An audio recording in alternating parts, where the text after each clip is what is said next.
আসসালামু আলাইকুম এভরিওয়ান, আমি আইমানের মা। তোমাদের মাঝে আবারও চলে এসেছি বাংলাদেশের এক টুকরো ভালোবাসা নিয়ে। সেটা হচ্ছে বাংলাদেশের মাছগুলো আজকে রান্না করব। এগুলো হচ্ছে এক লোক দিয়েছে বাংলাদেশের থেকে, সেগুলো আজকে অনেকগুলো মাছ দিয়েছে। এখানে শোল মাছ, তারপরে তেলাপিয়া মাছ, তারপর অনেক বিভিন্ন ধরনের মাছ দিয়েছে।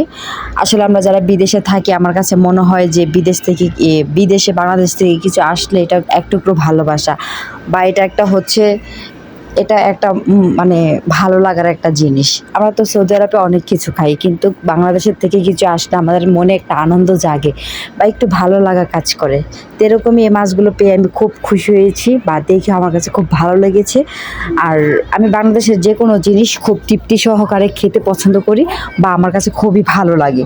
তো এখানে হচ্ছে মাছগুলো আমি ভেজে নিচ্ছি।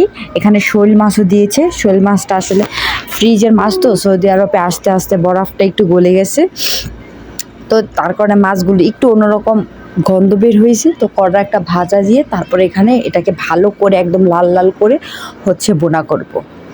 তো বাংলাদেশে কত মাছ খেয়েছি, সৌদি আরবে অনেক মাছ খাই, কিন্তু বাংলাদেশের মতো কখনো এই স্বাদটা পাওয়া যায় না, বা বাংলাদেশের স্বাদটা কখনো আসে না।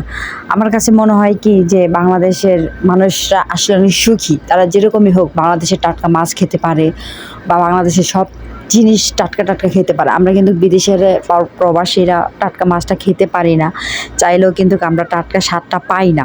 কারণ এখানে সৌদি আরবে সব কিছু পাওয়া যায়, কিন্তু পাওয়া গেলে সব কিছু হচ্ছে ফ্রিজে, সব কিছু কিন্তু টাটকা পাওয়া যায় না। যেটাই থাকুক সেটা হচ্ছে ফ্রিজে কতদিন না কতদিন ধরে রেখে দেয়, সেটা কি আমরা বলতে পারি?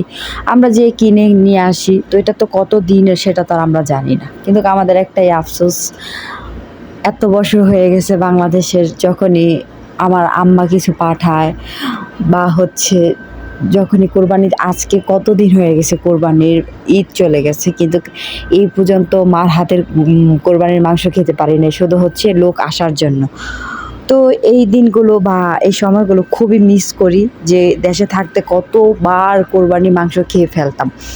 আর আমার বরাবর কোরবানির মাংস খুব পছন্দ। মানুষ বলে ঈদ আসলে মাংস খেতে পারে না বা ভালো লাগে না, কিন্তু আমার অনেক অনেক অনেক পছন্দ হচ্ছে কোরবানির মাংস। আমি প্রতিদিন কোরবানির মাংস খেতে পছন্দ করি, আমার কোনো সমস্যা হয় না।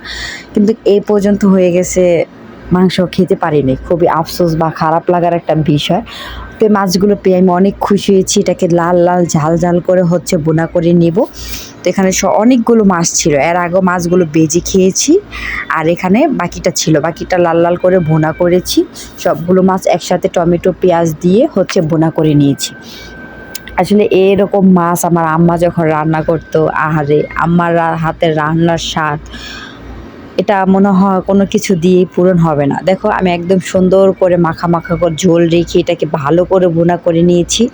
তো তোমাদের কাছে কেমন লাগছে অবশ্যই কিন্তু কমেন্ট করতে একদম ভুলবে না। আর আমার ইউটিউবটা হঠাৎ করে কেন যেন আবার ভিউ কমে গেছে, এটা কেন হয় আমি বুঝতেছি না। মাঝে মাঝে এই সমস্যাটা আমার হয়, নাকি তোমাদেরও হয়? একটু প্লিজ জানাবা তো আমাকে, যে হঠাৎ হঠাৎ করে কেন ভিউ কমে যায়, কোনো ভিউ আসে না, কোনো কিছু আসে না, এটা কেন হয় আমাকে অবশ্যই কিন্তু তোমরা কমেন্ট করে জানাও। তো এই পর্যন্তই ছিল, টাটা।